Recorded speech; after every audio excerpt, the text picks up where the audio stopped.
지금 우리가 사는 세계가 참 혼란스럽습니다. 우리가 사는 이 지구를 5대양 6대주라고 합니다. 특별히 전 세계의 경찰, 국가 노릇을 하는 미국이 혼란스럽습니다. 미국은 대통령을 뽑는 선거를 앞두고 있습니다. 그런데 미국의 역사상 가장 혼돈스럽고 가장 대립적이고 가장 불신 속에 미국 대통령 선거가 진행되고 있습니다. 누가 뽑히든 대통령 선거 불복할 가능성이 있다는 겁니다. 무장폭동이 일어날 수 있다고 합니다.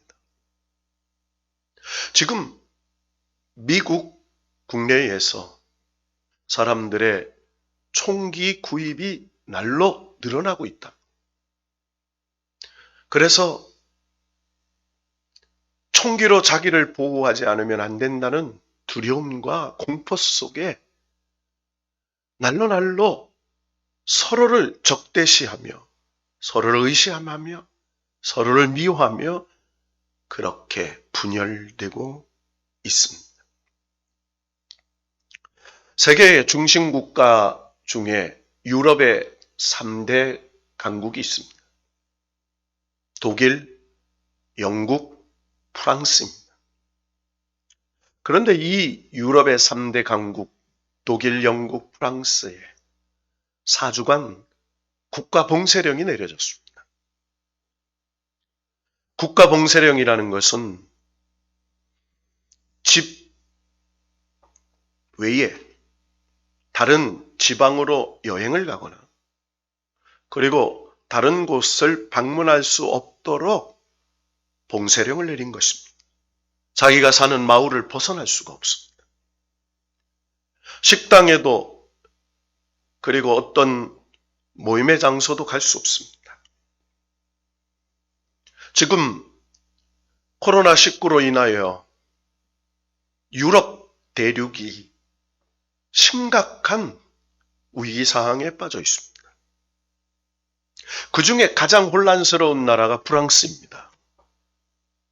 여러분 아시다시피 프랑스는 북아프리카와 중동 지역에서 수많은 이슬람 믿는 사람들이 이주한 나라입니다.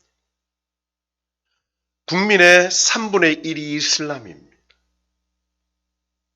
프랑스인들보다 더 많은 자녀들을 낳음으로 다음 세대는 프랑스 본토인보다 이주한 사람들이 더 많은 나라가 되어져 가고 있습니다. 성당의 테러로 인해서 아침 기도회에 참석했던 3명의 신자가 살해되었습니다. 리옹에서 신부님이 살해되었습니다. 심지어는 학교에서 종교 교육을 하다가 이슬람 지도자인 마호멧을 풍자한 만화를 보여주었다는 것으로 그 학교 선생님을 참수시켰습니다. 감당할 수 없고 상상할 수 없는 일들이 지금 프랑스에서 종교 대립 전쟁으로 일어나고 있습니다. 이 극악무도한 테러를 옹호하는 아시아 지도자가 있었습니다. 말레이시아의 전직 총리였던 사람이, 그는 이슬람인입니다. 그는 이렇게 말을 했습니다. 식민지 하에 이슬람인들을 핍박했던 프랑스인들을 이슬람인들은 100만 명을 죽일 수 있는 권리가 있다. 여러분, 100만 명을 죽일 수 있는 권리가 있다는 거예요. 그것도 나라를 이끌어갔던 말레이시아의 전직 총리가. 여러분, 말레이시아는 이슬람 국가입니다. 지금 중국과 러시아는 푸틴과 시진핑이라는 독재자들이 통치하고 있습니다. 중국은 연임할 수밖에 없는 제도를 시진핑 주석이 그 제도를 고쳤어. 이제 자기가 살아있는 동안은 주석이 되어서 나라를 통치하겠다고 국가의 제도를 바꾸었습니다. 심지어 당신들의 정적을 부패, 부정 이런 것으로 몰아가서 어느 날 갑자기 정치 정적들이 사라져버렸습니다. 그가 어디에 있는지, 무엇을 하고 있는지 모릅니다. 나라의 사업가들이 국가의 정치 이념에 맞지 않는다고 어느 날 끌려갔는데 그의 행적을 찾을 수가 없습니다. 지금 우리가 살고 있는 이 세상은 참으로 혼란스럽습니다. 어떻게 그리고 무엇을 어떤 길을 선택해야 될지 잘 모르는 그런 귀로점에 놓여 있습니다. 지금은 전 세계가 종교적인 갈등, 이념적인 갈등, 사상의 갈등, 그리고 가진 자와 가지지 못한 자들의 대립 속에 지금 일촉즉발의 위험 상황 속에 놓여 있습니다. 우리나라도 마찬가지입니다. 지금 아파트 종부세를 9억이니 6억이니 1년에 얼마가 올랐느니 그러면서 어떻게 법인세를 올리고 해야 될 것인지 지금 수많은 논쟁과 갈등 속에 놓여 있습니다. 지금으로부터 503년 전으로 돌아가 보겠습니다. 1517년 10월 31일 독일의 위덴베그라는 마을에서 일어난 사건입니다. 그곳에 신학 교수로 재직하고 있던 마틴 루터라는 신부가 10월 31일 아침에 성당 앞에 95개 조항이 적혀 있는 포고문을 붙였습니다. 그 95개 조항의 포고문의 내용은 간단히 이런 것입니다. 로만 캐토릭 처치, 즉 천주교가 타락됐다는 것입니다. 돈으로 면죄부를 판매한다는 것입니다. 돈으로 교회의 사제들을 세운다는 것입니다. 그리고 신자들에게 미혹하여 그들의 재산을 갈취한다는 것이었습니다. 그래서 점점 가난한 자는 가난하게 되고 부자는 부유하게 되고 특별히 가장 성결해야 할 사제들이 타락되었어. 하나님의 영적인 지도자들의 역할을 감당하지 못한다는 것이었습니다. 특별히 구원을 받는 신학의 교리가 변질됐다는 것입니다. 자기 의를 행함으로 구원을 받는 게 아니라 예수 그리스도의 십자가의 죽으심의 대속의 은총으로 구원받는다는 말씀의 본질에서 벗어났다는 것입니다. 이 95개 종의 위덴베르그 성당 앞에 마틴 루터의 조항문은 그 당시에 독일로, 그 당시에 유럽으로 불길같이 번져갔습니다. 그래서 그 당시에 교황과 황제는 브롬스라는 곳에서 루터를 재판하기 위하여 그를 소환했습니다. 이 1517년 10월 31일 종교개혁의 귀치는 그냥 일어난 게 아니었습니다. 역사적인 두 가지 아주 명확한 큰 사건이 있었습니다. 첫째는 아비뇽 유수라는 사건이었습니다. 아비뇽 유수는 바로 이 아비뇽이라는 성에 프랑스 황제가 로마에 있는 교황을 잡아다가 구금시켰습니다. 그러니까 나라를 다스리는 황제가 교회의 지도자들을 잡아서 구금시킨 것입니다. 그 이유는 교황과 황제가 권력을 서로 대립하다 힘이 강해진 황제가 교황을 잡아다가 구금시키면서 다른 교황을 황제가 임명한 것입니다.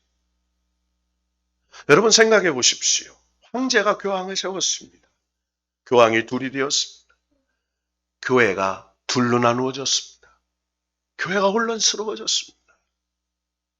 그러자 교황이 다른 황제를 임명했습니다. 신성 로마 제국의 도이칠란드를 중심으로 황제를 세우고 교황의 말을 따르는 황제를 세움으로 나라가 혼란스러워졌습니다. 친교황파 황제 그리고 친황제파 교황으로 나누어졌어요. 유럽은 굉장히 종교적으로 신앙적으로 혼란에 빠지기 시작했습니다. 두 번째는 서임권 논쟁이 일어났습니다. 제후와 황제들이 교황권이 약화된 틈을 타서 그 지방의 성당에 신부를 돈을 받고 세웠습니다. 한마디로 성경을 모릅니다. 신학도 모릅니다. 그리고 신부로서의 과정과 절차를 바르지 않고 그저 자격증 사듯이 돈으로 신부가 된 무자격자인 사제들이 늘어났습니다. 그들이 돈을 주고 사제가 된 이후에 성도들에게 고해성사를 통해서 금품을 갈취하기 시작했습니다. 그들에게 여러 가지 문제로 가난한 신자들의 재산을 갈취했습니다. 특별히 더 어려운 문제가 생겼습니다. 바로 면죄부 사건이었습니다. 여러분, 죄는 예수 그리스도의 십자가를 믿음으로 구원받는 줄로 믿습니다. 예수 그리스도가 우리의 죄를 대속하여 십자가에 죽으시고 죽으신 지 사흘 만에 부활하셨어.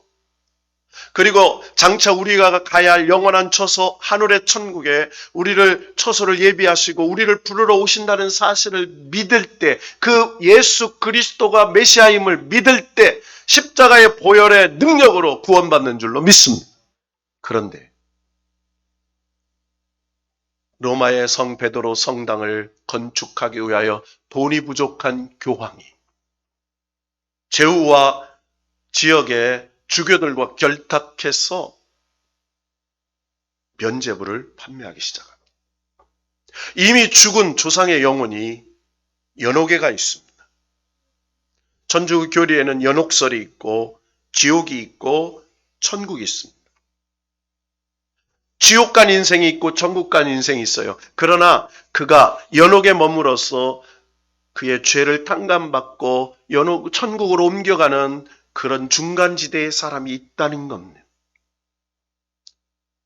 그러면서 구원의 확신이 없는 자기의 조상들을 위하여 면죄부를 사면 연옥에 있는 그들의 조상이 천국으로 간다고 믿었습니다. 그래서 돈으로 조상들의 면죄부를 샀습니다. 자기들의 조상이 천국 갔다고 확신했습니다. 그리고 장차 자기들도 면죄부를 통해서 천국에 갈 수 있다고 그릇된 잘못된 교리로 인해서 면죄부를 사려고 줄을 섰습니다. 그리고 그 면죄부를 판매한 일부의 이득금을 사제와 제후들이 착복하고 그리고 일부는 성 베드로 성당을 건축하는 데 보내어서 잘못된 성당을 건축했습니다. 점점 성도들은 곰핍해졌습니다. 점점 성도들은 은혜가 떨어졌습니다. 점점 성도들은 삶이 나락에 떨어지고 말았습니다.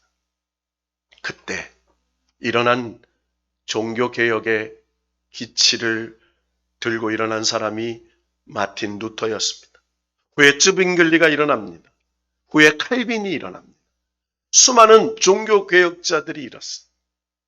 교회가 이런 것은 아니지 않느냐? 신앙은 이런 것이 아니지 않느냐?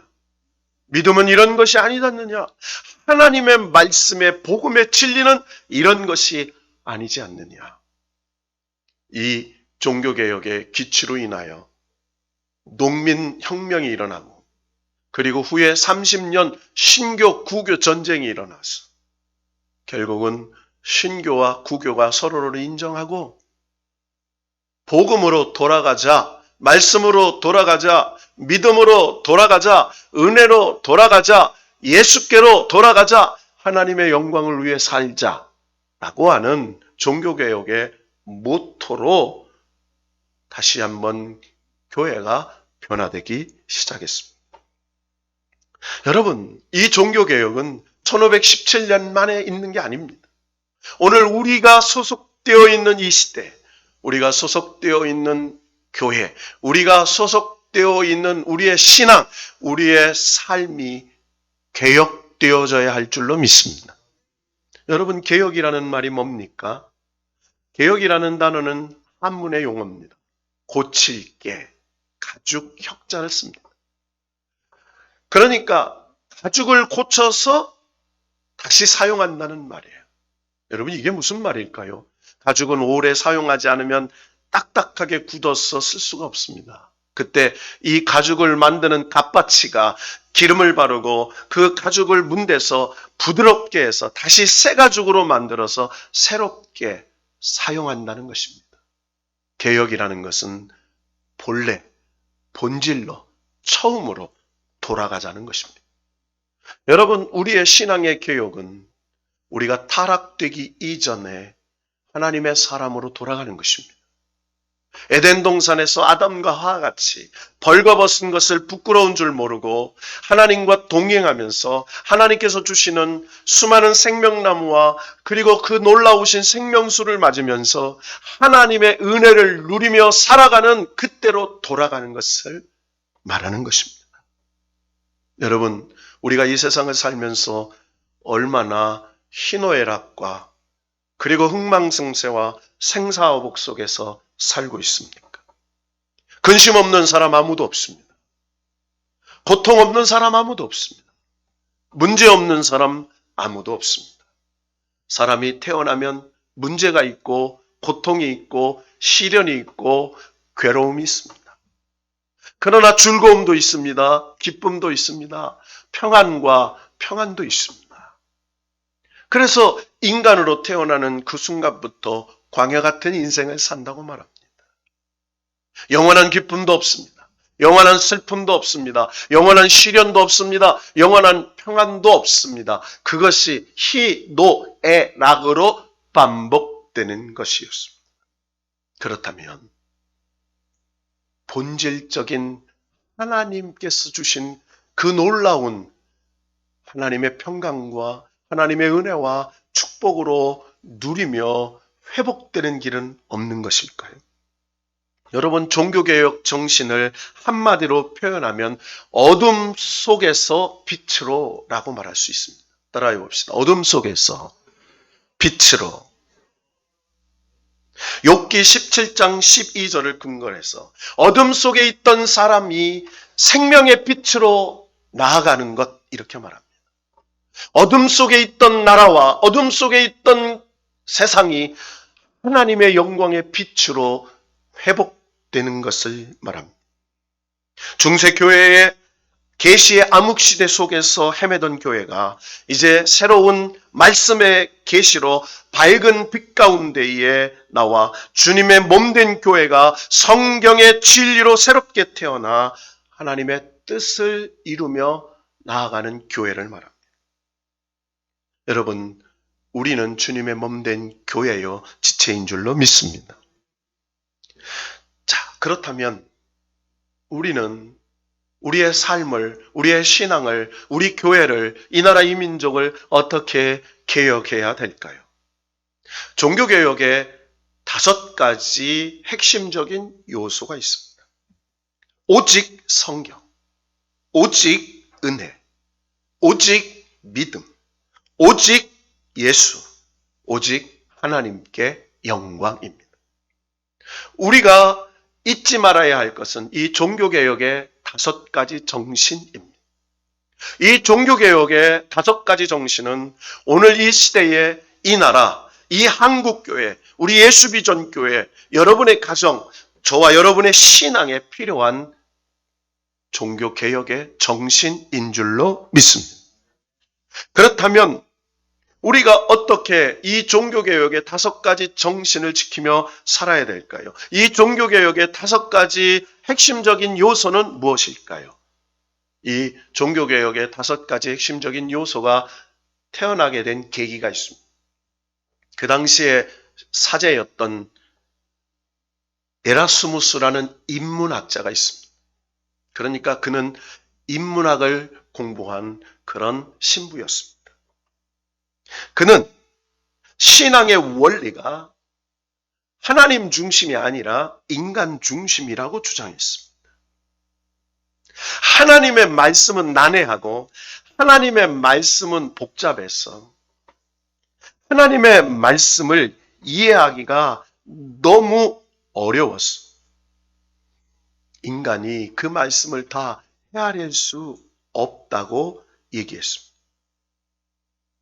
그래서 인간의 자유의지로 인간이 스스로 의를 행하고 스스로 말씀을 분석해서 하나님의 뜻을 이해해야 된다고 가르쳤습니다. 그래서 성경과 전통, 성경과 교황의 가르침, 성경과 철학, 성경과 건전한 이성, 이 양자가 모두 필요하다고 주장했습니다. 한마디로 인문학자인 에라스무스는 인간의 자유의지를 강조했습니다. 그런데 마틴 루터는 그 에라스무스의 주장에 반발했습니다. 인간 이성에 대한 신랄한 신뢰를 비판했습니다. 인간은 전적으로 타락해서 스스로 자기의 치부를 발견할 수 없다고 얘기했습니다. 인간은 자기의 죄를 합리로 주장합니다. 인간은 자기의 죄를 덮고 다른 사람의 죄를 들춰내는 타락된 이성을 갖고 있기 때문에 인간의 스스로 구원에 이를 수 없다고 주장했습니다. 그래서 이 루터가 그리고 칼빈과 쯔빙글러 같은 종교개혁자들이 종교개혁의 정신 5가지를 정립하게 된 것입니다. 첫째는 오직 성경입니다. 여러분, 성경은 하나님의 말씀의 계시입니다. 하나님에 대하여 기록했습니다. 하나님이 하신 일에 대하여 기록했습니다. 하나님이 하실 일에 대하여 기록한 말씀이 성경입니다. 여러분, 저와 여러분은 하나님의 말씀을 믿습니다. 하나님의 말씀은 살아 운동력이 있어 좌우의 날선 어떤 것보다도 예리하여 우리의 혼과 영과 및 관절과 골수를 찔러 쪼개어 치료하는 능력이 있을 줄로 믿습니다. 성경은 하나님의 말씀입니다. 성령님께서 우리의 눈과 귀를 열어 하나님의 말씀을 통하여 우리의 죄악을 발견하게 되고 그 발견된 죄악이 하나님의 말씀의 은혜로 치료되고 용서되고 회복된다고 선포하고 있는 것입니다. 여러분, 하나님의 말씀은 이해하는 것이 아닙니다. 하나님의 말씀은 성령께서 도와주시는 능력으로 믿고 받아들이는 것입니다. 그래서 성령은 읽을 때, 들을 때 아멘으로 화답해야 합니다. 여러분, 말씀 듣다가 역사가 일어나기를 축복합니다. 말씀 듣다가 은혜가 임하기를 축원합니다. 말씀 듣다가 회복의 역사가 일어나기를 축원합니다. 말씀 듣다가 여러분의 가정과 사업터에 문이 열리기를 축복합니다. 하나님의 말씀은 능력이십니다. 두 번째로 우리는 믿음으로 살아야 합니다. 그래서 종교개혁의 2번째 정신은 오직 믿음입니다. 종교개혁자들은 구원이 행위에 의한 대가로 주어진 것이 아님을 가르쳤습니다. 그 당시에 로만 캐토릭 천주교에서는 구원이 자기의 의를 그리고 내가 지은 죄를 고행과 금욕과 그리고 선행으로 용서받음으로 구원받는다고 잘못된 구원의 방식을 가르쳤습니다. 그래서 교인들을 영적으로 심각하게 괴롭혔습니다. 죄의 고통과 괴로움 속에서 좌절했습니다. 그러나 하나님의 말씀은 그런 것이 아닙니다. 오늘 고린도 후서 1장 7장 1절에서 1절은 무엇을 말하는 것입니까? 바로 9절에 10절에 말씀이 나와 있습니다. 하나님 뜻대로 하는 근심은 후회할 것이 없는 구원에 이르게 하는 회개를 이루는 것이요. 이렇게 말해요. 여러분, 하나님의 말씀, 하나님 말씀을 믿고 믿음으로 사는 사람은 후회하는 게 아니라는 것입니다.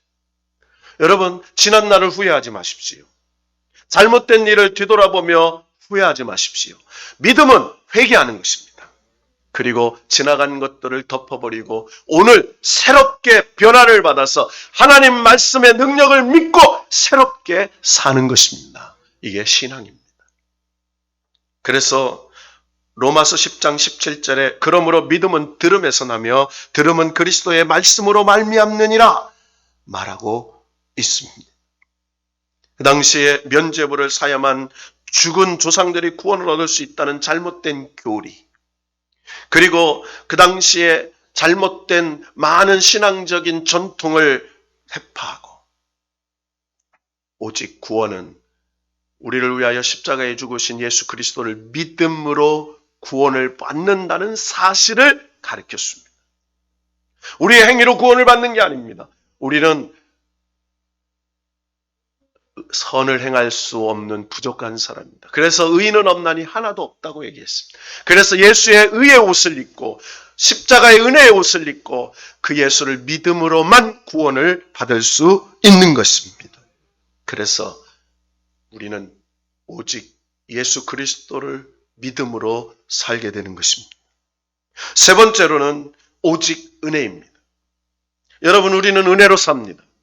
은혜로 살았고 은혜로 살고 있고 앞으로도 은혜로 살게 될 줄로 믿습니다. 은혜는 값없이 주시는 하나님의 선물입니다. 우리가 도저히 받을 수 없는 사람입니다. 우리가 도저히 하나님의 축복을 누릴 수 없는 사람입니다. 그럼에도 불구하고 하나님이 우리를 택하셔서 자녀 삼아 주셔서 죄를 용서해 주셔서 하나님의 그 놀라운 축복을 누릴 수 있는 은혜의 사람으로 만들어 주셨습니다. 그래서 날마다 우리는 은혜로 산다고 고백해야 하는 것입니다. 그래서 존 칼빈은 이렇게 말했습니다. 그리스도인의 신앙은 인간 자신의 능력에 속한 것이 아니기에 그의 선행도, 그의 선행도 인간 자신 안에서 역사하는 하나님의 은혜의 결과라고. 그러니까 내가 베푸는 선한 행동도 하나님이 주시는 은혜의 결과라고 말하는 것이죠. 인간에게서 나온 게 아닙니다. 하나님 은혜 가운데 나온 것이라는 것입니다. 그래서 에베소 2장 8절 9절에 보면 너희는 그 은혜에 인하여 믿음으로 말미암아 구원을 받았으니 이것은 너희에게서 난 것이 아니요 하나님의 선물이라. 행위에서 난 것이 아니니 이는 누구든지 자랑하지 못하게 함이라. 여러분, 우리의 행위를 자랑할 게 없습니다. 그것은 하나님께서 주신 은혜의 행위이기 때문입니다. 네 번째로 오직 예수, 즉 오직 그리스도라는 말입니다. 여러분, 에라스무스는 인간이 완전히 타락한 것이 아니므로 예수의 도움을 받아서 착한 본성을 잘 살려나가면 구원에 이를 수 있다고 잘못 가르쳤습니다. 이것을 소위 세미펠라기우스주의라고 말합니다. 예수의 도움을 받아서 내 의지로 노력하면 구원을 받을 수 있다고 얘기하는 거죠. 아닙니다. 우리의 구원은 오직 예수뿐입니다. 여러분, 우리의 메시아는 예수뿐입니다. 예수뿐입니다. 오직 예수. 오직 예수. 그분이 나의 구세주고 그분이 나를 고아처럼 버려두지 아니하시고, 그래서 오늘 고린도 후서 7장 1절에서 11절에 보면 환난과 시련과 고통과 괴로움 속에 있던 고린도 교인들에게 사도 바울이 너희 환난과 너희 시련과 고통 속에 누가 함께 하시느냐? 하나님의 위로가 함께 하시고 하나님이 기쁨이 함께 하시고 너희를 위로해 주셔서 너희를 그 어려운 환난과 시험에서 능히 이길 수 있도록 만들어 준다고 선포하고 있는 것입니다. 여러분, 돈이 우리의 위로가 아닙니다. 명예가 우리의 위로가 아닙니다. 세상의 권력도 지식도 위로가 아닙니다. 전직 대통령 2명이 감옥에 가 있습니다. 앞으로 나라의 지도자, 또 다른 나라의 지도자의 미래가 어떻게 될지 모릅니다. 여러분, 우리의 위로는 오직 예수 그리스도 하나님밖에 없는 줄로 믿습니다. 사람을 의지하지 않습니다. 명예를 의지하지 않습니다.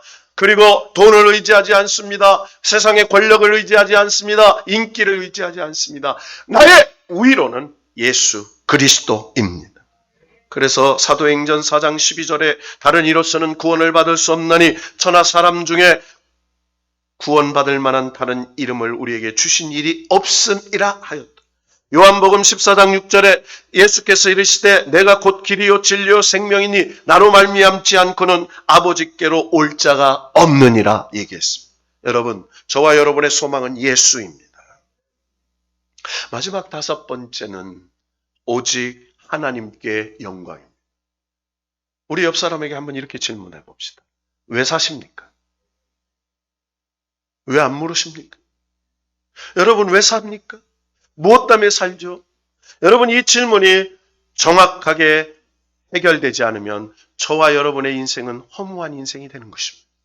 저와 여러분의 인생의 목적은 하나님의 영광을 위해서 사는 줄로 믿습니다. 무엇을 먹든지 무엇을 마시든지 무엇을 하든지 주의 영광을 위하여 하라! 주님 말씀하셨습니다. 여러분 오늘 이 예배가 하나님께 영광을 돌리기 위해서 예배하는 줄로 믿습니다. 여러분 직장 생활하는 것도 하나님께 영광을 돌린다고 믿으시기를 바랍니다. 가정에서 그리고 전업주부로 자녀를 키우는 여러분 하나님의 영광을 위해 일하고 있다고 믿으시기를 바랍니다.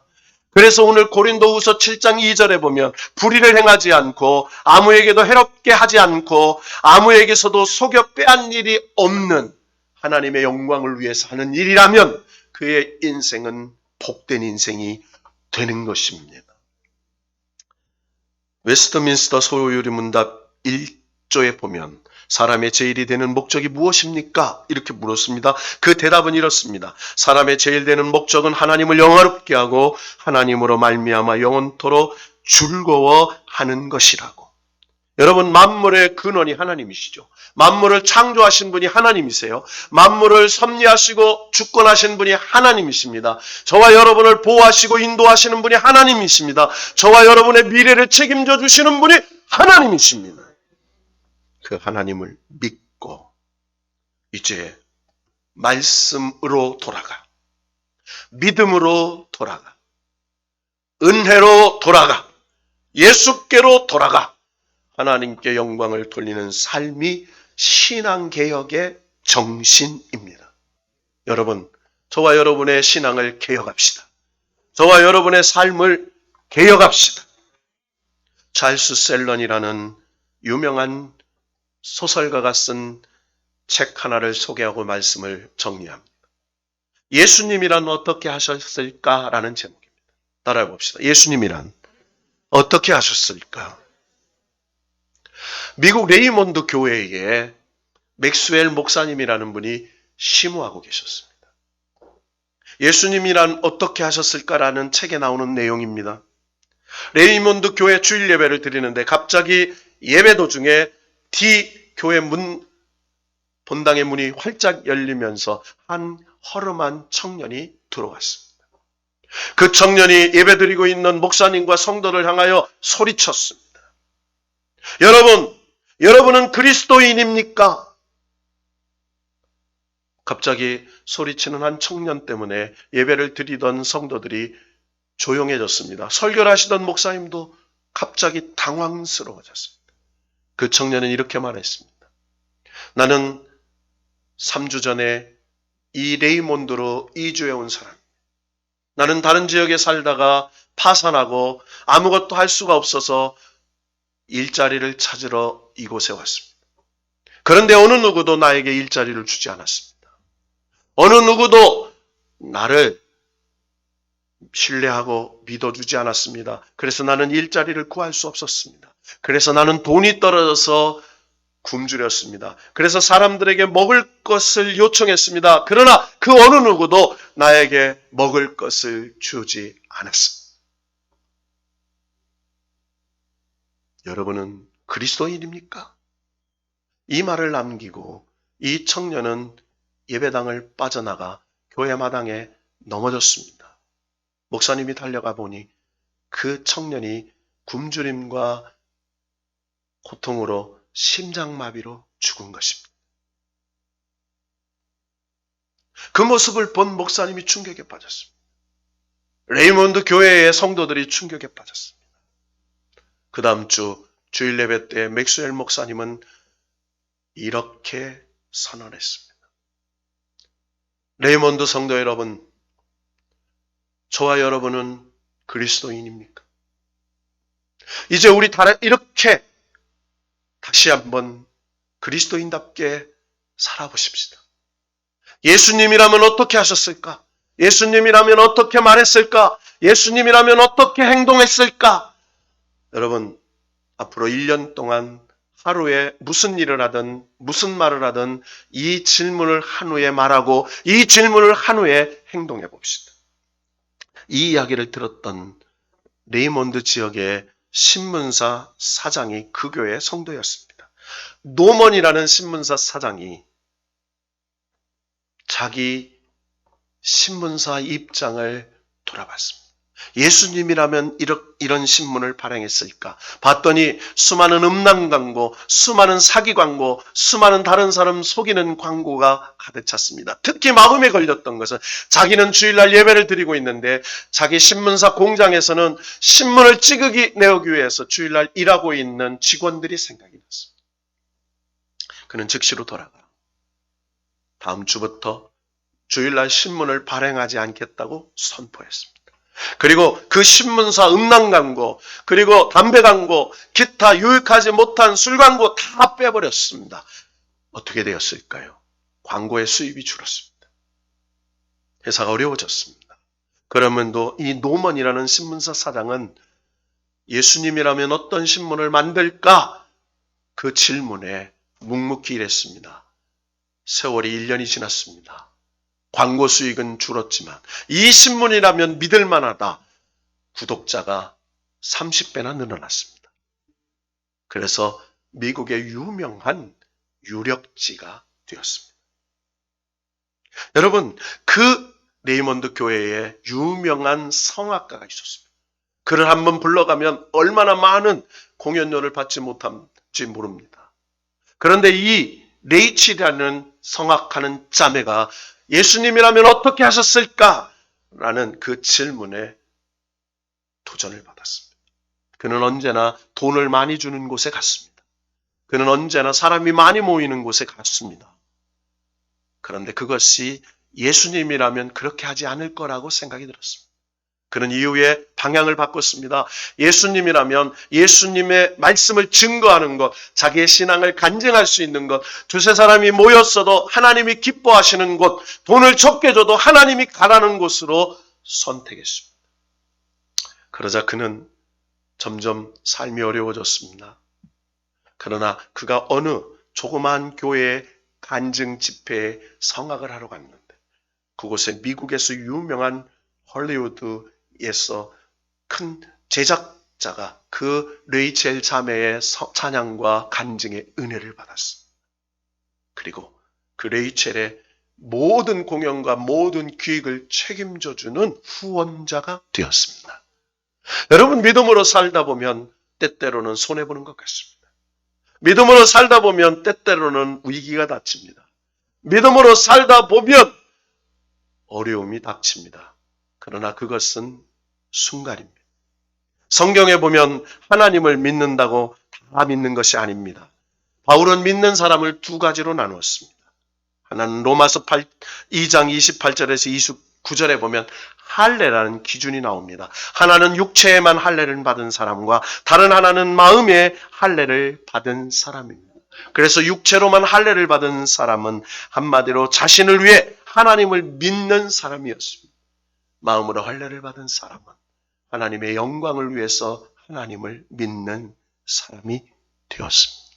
여러분, 하나님의 영광을 믿는다면 지금의 이 어려운 문제, 가난의 문제, 그리고 우리의 삶에 정말 인생의 어려운 문제가 하나님이 역전시켜 주셔서 하나님의 영광을 드러내는 복된 문제로, 축복의 문제로 나타나게 될 줄로 믿습니다.